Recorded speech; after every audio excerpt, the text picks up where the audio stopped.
Je pense que d'abord le président Macky Sall est totalement hors sujet parce que personne n'est demandeur de quoi que ce soit, surtout pas une amnistie.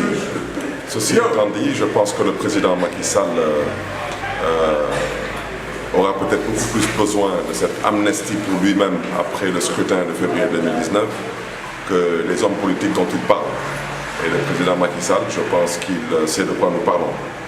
Et j'espère que le moment venu, il comprendra qu'il n'avait pas été élu pour utiliser le pouvoir d'État pour chercher à museler, à isoler et à emprisonner et bien sûr aussi à exiler des hommes politiques et au-delà de leur modeste personne, a totalement agressé la démocratie sénégalaise. Le président Macky Sall, une fois de plus, n'est pas dans une logique étatique. Le président Macky Sall est dans une logique partisane et clanique. Et le président Macky Sall a décidé d'utiliser le pouvoir d'État pour aujourd'hui vouloir se donner des ambitions. Le dernier mot reviendra au peuple et nous l'avons dit, nous le martelons et nous le confirmons. Nous serons bel et bien candidats à l'élection présidentielle de février 2019. Le président Macky Sall est en train de vouloir faire croire à une certaine opinion, leur faire croire en des choses auxquelles lui-même n'y croit pas. Donc il sait très bien que nous allons compétir, il sait très bien qu'il n'a pas les moyens de nous empêcher de compétir. Et le président Macky Sall joue à se faire peur. Maintenant, on lui laisse le soin de continuer à s'amuser avec la stabilité du Sénégal.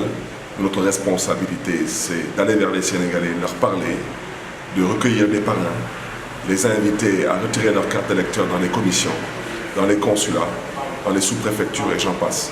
Et inviter les Sénégalais le moment venu à être au même niveau d'information que nous tous, pouvoir faire le meilleur choix pour la postérité de ce pays.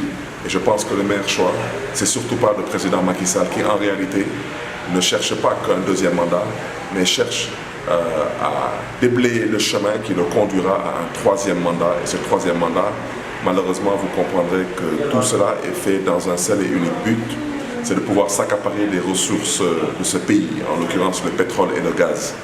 Et le président Macky Sall, comme vous le savez, il est au courant que les premiers barils de pétrole sortiront en 2021-2022 et ce monsieur malheureusement pense que ces barils de pétrole sont un héritage familial. Et je crois que les Sénégalais ont la responsabilité et le devoir de faire comprendre au président Macky Sall en le sanctionnant au scrutin de février 2019 pour lui faire comprendre que ces ressources portent pavillon sénégalais et sont une propriété exclusive du peuple sénégalais. Je pense qu'un président de la République qui se transforme en comédien, c'est une insulte à l'intelligence des Sénégalais. Je pense que le président Macky Sall ne disait pas la même chose, ne tenait pas le même discours à la veille de la présidentielle de 2012. Et pourtant, la société civile jouait pleinement son rôle.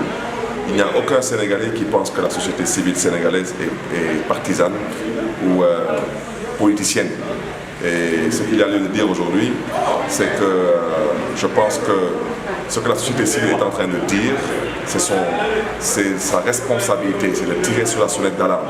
Être dans un pays dans lequel on confisque les cartes d'électeurs des citoyens, être dans un pays dans lequel le fichier électoral est une source de conflit, dans un pays dans lequel aujourd'hui des rapports d'audit concernant le port, le coude, la poste, le building administratif, le train express régional, le Prodac et j'en passe. Tous ces milliards cumulés nous amènent à parler de plus d'un millier de milliards que le président Macky Sall refuse qu'on puisse éclairer la lanterne des Sénégalais. Je pense que la responsabilité de la société civile, c'est d'élever la voix. Et je souhaiterais aussi dire que la société civile sénégalaise est reconnue, respectée comme étant l'une des sociétés civiles les plus responsables et les plus crédibles sur le continent africain.